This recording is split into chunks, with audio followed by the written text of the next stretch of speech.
सुनो वो क्या कर रहा है।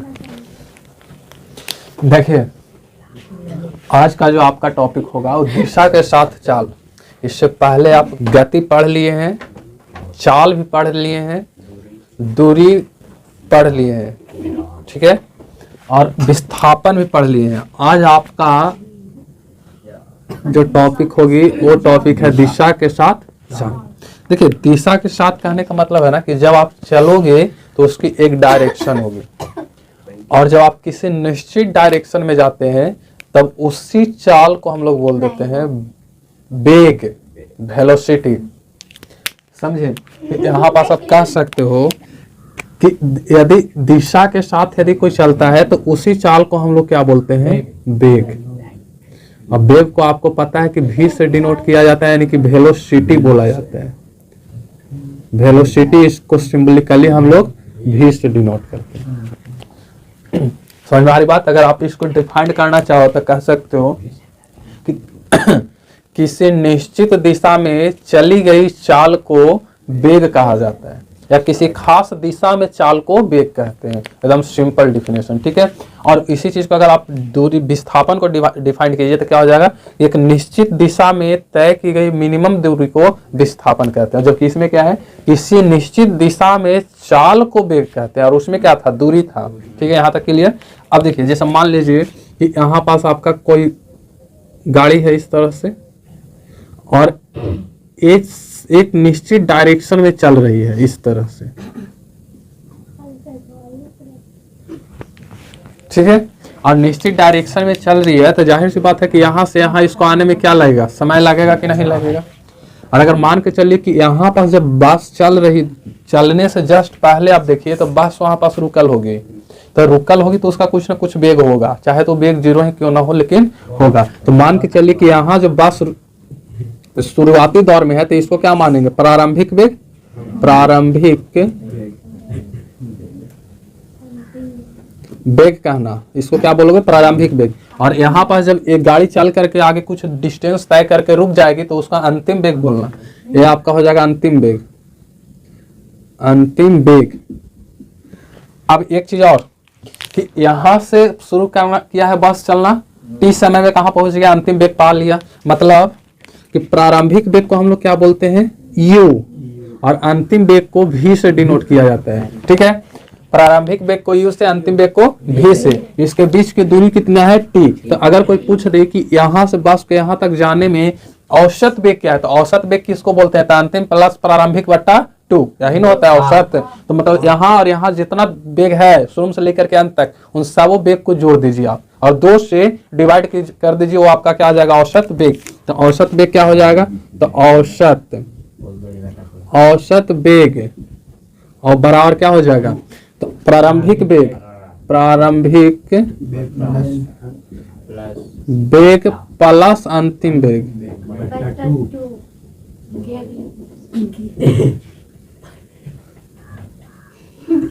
अंतिम वेग और बट्टा में आपका 2 राशि है, 2 आ जाएगा।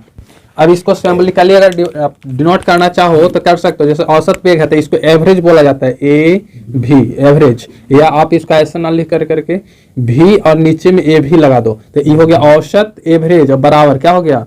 सॉरी, औसत को ही एवरेज बोला जाता है, तो एवरेज वेलोसिटी, और बराबर क्या हो जाएगा? तो प्रारंभिक वेग माइनस अंतिम वेग। तो प्रारंभिक वेग को हम लोग किससे डिनोट किए हैं? u से। तो प्रारंभिक वेग यानी कि u प्लस v बटा 2, u प्लस v बटा 2, और ये आपका औसत वेग। ठीक है, और इस पे सवाल कैसे पूछ सकता है? तो मान के चलो कि कोई कार है जो 5 मीटर प्रारंभिक वेग से चलकर 3 मिनट में अपना 7 मीटर का वेग प्राप्त कर लेता है, तो उसकी औसत वेग, या रुकने से पहले इतना का वेग होता है, या रुकती है तो उस समय इतना वेग होता है, तो उसका औसत वेग। तो आप कुछ मत कीजिए, जितना भी वेग देगा सबको जोड़ दीजिए, सबको जोड़ करके और 2 से डिवाइड कर दीजिए, वो आपका क्या आ जाएगा? औसत वेग आ जाएगा। अब एक चीज और समझिए यहाँ पास कि औसत वेग क्या हो गई आपका?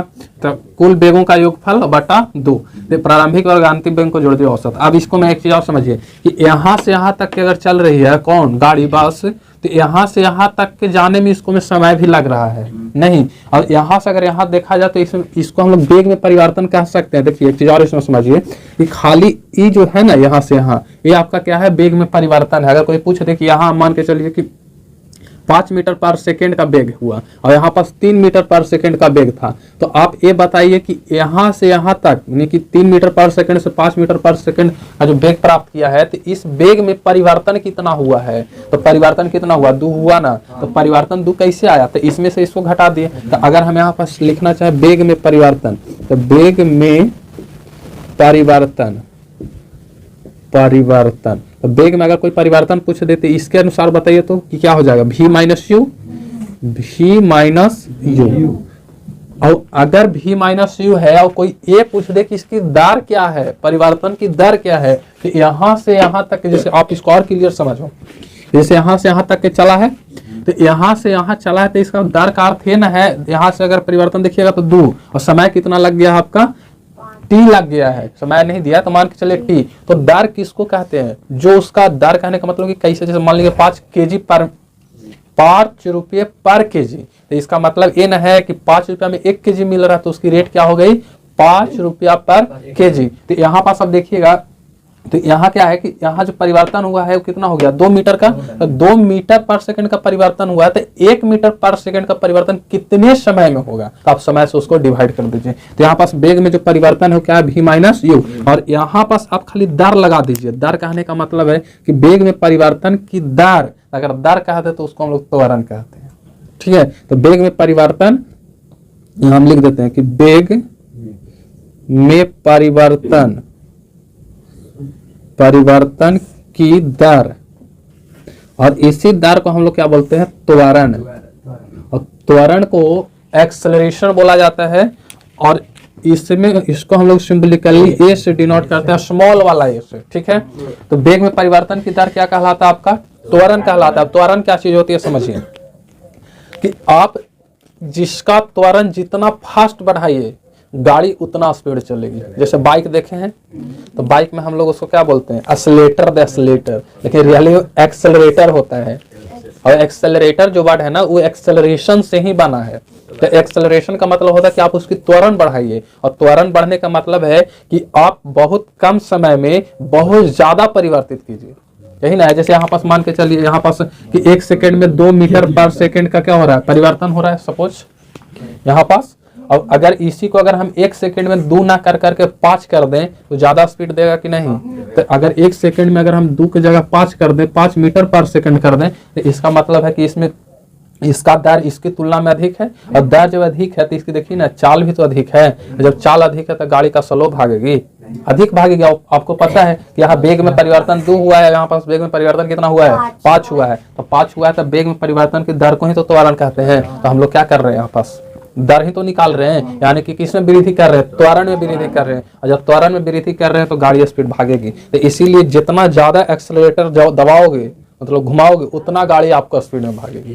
तो वहाँ स्पीड में भागने का मेन रीजन क्या होता है, एक्सेलरेटर, यानी कि उसकी त्वरण आप क्या करते हो, बढ़ा देते हो। बस में भी देखना कि पैर के नीचे में उसका एक्सेलरेटर होता है, और पैर के नीचे में होता है, तो जितना दबाएगा उतना फास्ट भागेगी, उतना फास्ट भागी। तो ये सब कमाल किसका होता है, वेग में परिवर्तन की दर का कमाल होता है, जिसे हम लोग त्वरण बोलते हैं, ठीक। तो यहाँ पास वेग में परिवर्तन की दर को हम लोग क्या बोलते हैं, त्वरण बोलते हैं। और त्वरण के लिए अगर आप सूत्र देखिए तो सूत्र क्या हो जाएगा बताइए तो, कि वेग में परिवर्तन, तो वेग में परिवर्तन कितना हो जाएगा। तो त्वरण के लिए हम लोग किससे को डिनोट किया जाता है, ए से, ठीक है, ए से।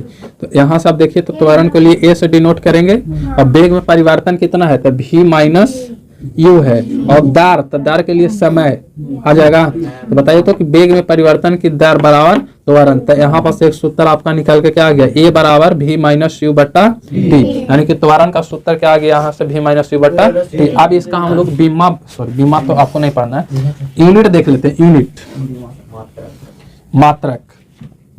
चलिए मात्रक इसका देखते हैं।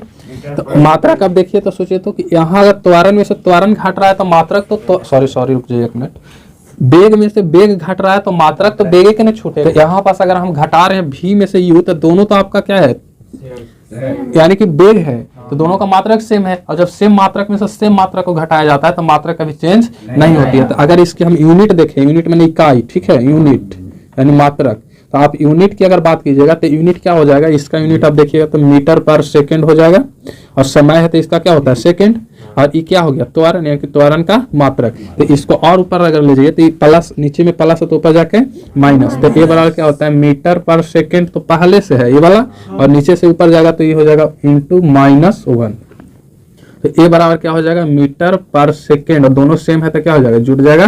तो यहाँ पास आप ए का मात्रक आप क्या समझ रहे हैं, मीटर पर सेकेंड स्क्वायर। तो त्वरण का ऐसा ही मात्रक अगर कोई पूछ दे तो मीटर पर सेकेंड स्क्वायर क्या हो जाएगा, मीटर पर सेकेंड स्क्वायर हो जाएगा। अब देखते हैं ग्राफ, ठीक है। त्वरण में ही एक चीज और समझाते हैं आपको, उसके बाद फिर हम पढ़ाते हैं ग्राफ क्या होता है। देखिए एक चीज और इसमें होता है, त्वरण आपका एक समान त्वरण हो सकता है, असमान हो सकता है। तो असमान में आप देखते हैं ऋणात्मक और एक धनात्मक होता है। तो त्वरण आपका 3 कैटेगरी में बांट दिया गया है। त्वरण आप धनात्मक में पढ़िएगा, ऋणात्मक पढ़िएगा, और एक समान असमान। तो असमान कहने का मतलब वही सेम है। देखिए ऋणात्मक त्वरण क्या होती है, त्वरण, अब त्वरण की आप बात करें तो अभी आप त्वरण के बारे में ये पढ़ लिए कि त्वरण को ए से डिनोट करते हैं, और ए बराबर होता है v माइनस यू बट्टा टी, जिसका ऐसा मात्रक होता है मीटर पर सेकेंड स्क्वायर। ठीक है, चलिए आप चुपचाप रहिए। अब यहां से आप त्वरण की बात कीजिए, त्वरण प्लस में भी हो सकता है, माइनस में भी हो सकता है। अब प्लस त्वरण कब कहेंगे और माइनस कब कहेंगे, इसको समझ लीजिए। यहाँ पास 2 कंडीशन हो सकती है। त्वरण के कारण क्या हो सकता है, आपका वेग बढ़ सकता है। तो वेग तभी बढ़ता है जब त्वरण आपका वेग की दिशा में लग रहा हो। जैसे आपकी गाड़ी इस साइड चल रही है, ठीक है, और कौनो इधर से इधर इसको धक्का दे दे तो इसकी जो त्वरण लगेगी तो ये दिशा में लगेगी। इसको एकदम ऐसा समझिए ना कि जैसे देखना कि बचपन में जब साइकिल आदमी सीखता है तो एक ढलाव खोज ले चलेगा करने हो रहे, और वहां पास चढ़ करके या मारेगा, ढाल के अंदर जाता है, आगे जाता है। बचपन में सीखना तो एकदम कन्फर्म, एगो टील्हा एगो ढलाव, 2 चीज जरूर खोजेगा वो। टील्हा चढ़े के लिए और ढलाव इसलिए कि हमारा पंडिल मारे में भार ना पड़े और आराम से एकदम चल जाए। और जहां उसी चढ़ाव पर ऊपर से चढ़ाना हो देखना उठ जाता है, उठ करके पंडिल मारता है, इसलिए कि हमारा वजन क्या है, जितना भी है जितना वजन आपका पंडिल पर आ जाए। ऐसे बैठल रहता है तो उसका पंडिला पाव भर तो वजन नहीं लगता है, नहीं लगता है। बाकी तो सीट पर बैठा रहता है। अगर 20 केजी के व्यक्ति है तो 20 केजी में मुश्किल से 7 केजी 8 केजी लगाता होगा, कहाँ 8 केजी नहीं लगता होगा पंडिल पर, बाकी जो 12-13 केजी है कहाँ सीट पर। तो इसलिए क्या होता है, खड़ा हो जाता है। तो यहाँ पास देखिए तो क्या होता है कि धनात्मक त्वरण, याद रखिएगा, धनात्मक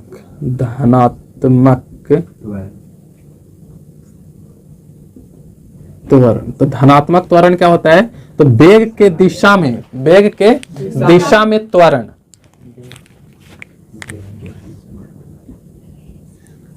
वेग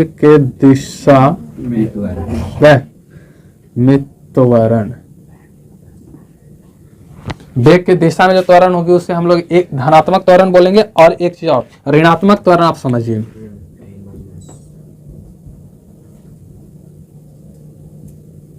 ऋणात्मक त्वरण, और ऋणात्मक त्वरण की बात करें तो वेग के विपरीत दिशा,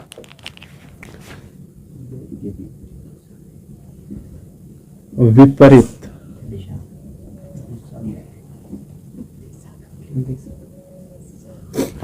अभी वेग के विपरीत क्या होता है, वेग के दिशा में क्या होता है, जैसे मान लीजिए कि इधर यहाँ कोई कार है इस तरह से, और इसकी वेग इधर चल रही है, मान के चल गाड़ी इधर चल रही है तो इसकी वेग की डायरेक्शन भी इधर ही होगा। तो इधर अगर वेग की डायरेक्शन होगा तो त्वरण इधर जाए, मतलब कि त्वरण भी इधर ही लगे। तो इधर लगने का अर्थ है कि इधर लगने का अर्थ है कि गाड़ी इधर बढ़ेगा। तो इसकी जो त्वरण होगी इसको हम लोग प्लस बोलेंगे, धनात्मक ए बोलेंगे। और यही से यदि माइनस में हो, या इसको आप बेहतरीन ढंग से समझना है तो जैसे मान लीजिए कि यहाँ पास एक ढलाव है इस तरह से, ठीक है, और यहां से गाड़ी आप चलाना शुरू कर दिए,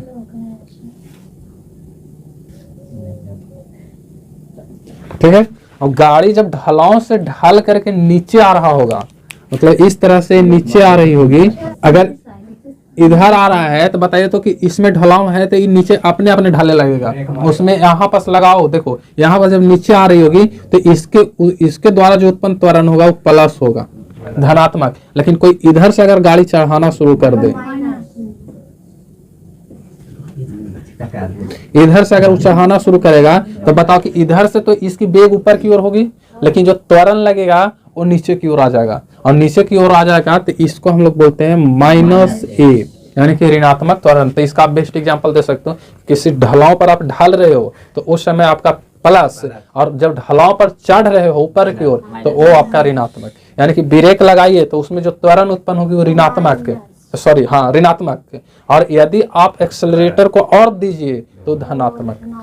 तो आपका त्वरण कितना हो सकता है, एक ऋणात्मक एक धनात्मक। अब एक चीज और समझ कि एक समान त्वरण क्या होता है। तो एक समान त्वरण का मतलब है ना कि आपका जो वेग है वो वेग में परिवर्तन ना हो, वेग में परिवर्तन एकदम एक समान हो।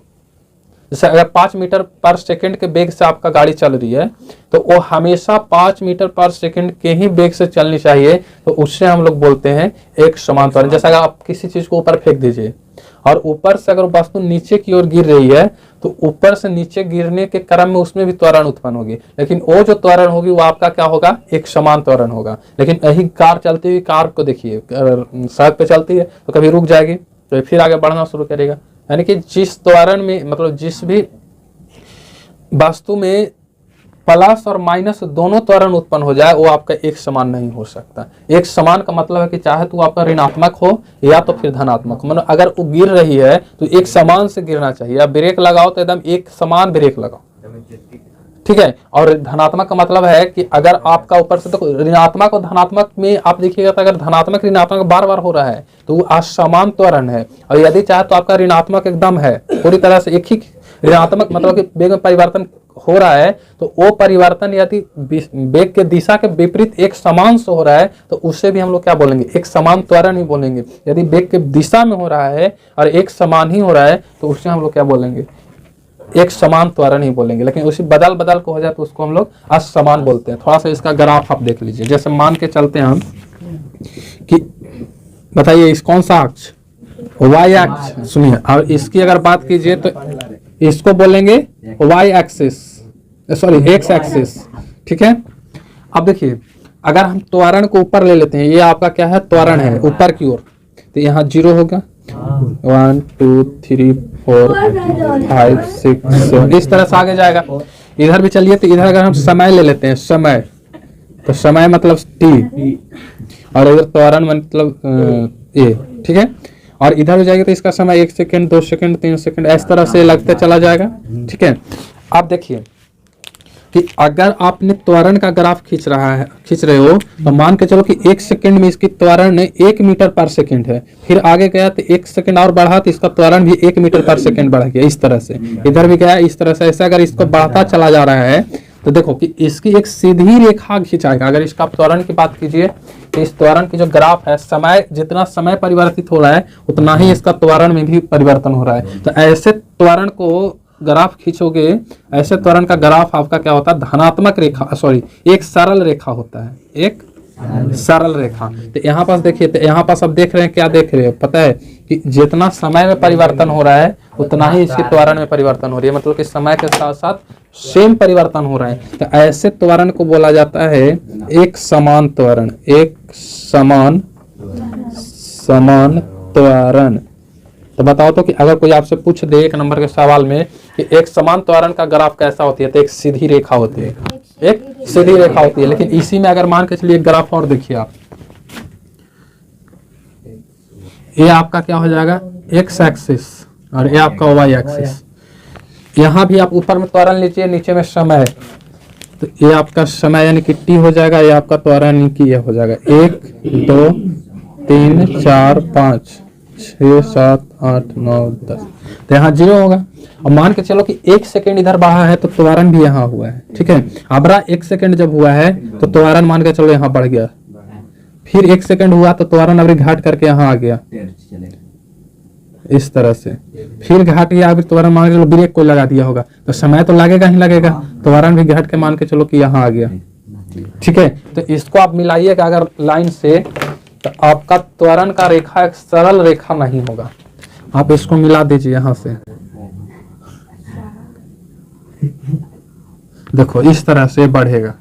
तो बढ़ेगा तो सोच करके देखो तो कि कभी डाउन हो रहा है कभी अप हो रहा है, तो ऐसे त्वरण को क्या बोला जाता है, असामान्य त्वरण। तो अगर ये आपसे कोई पूछे कि किसका ग्राफ है, तो असमान त्वरण का ग्राफ है।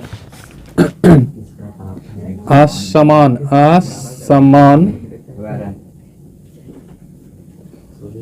त्वरण, और ऐसे त्वरण आपका असमान त्वरण कहलाते हैं। अब यहाँ पर एक चीज समझ आ रही है, बेवकूफों गौर करो, क्या रहा है, ऐसी रह जाएगा सब दिन, उतना ही भर कहाँ कोई करल करो जितना चल सके ना, तो फिर मेरा चलेगा तो समझ लो।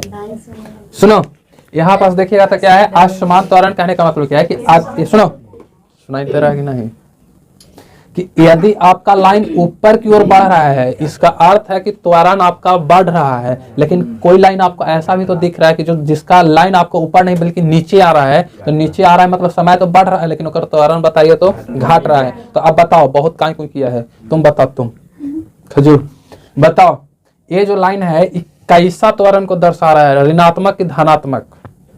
तो ये आपका ऋणात्मक होगा, तो कभी धनात्मक कभी ऋणात्मक हो रहा है, तो समान कैसे होगा, नहीं होगा। यहाँ पास क्या हो गया, असमान त्वरण। इस तरह से आप गति का भी खींच सकते हो, वेग का भी खींच सकते हो, सारे खींच सकते हो, समझे? उतारिए इसको।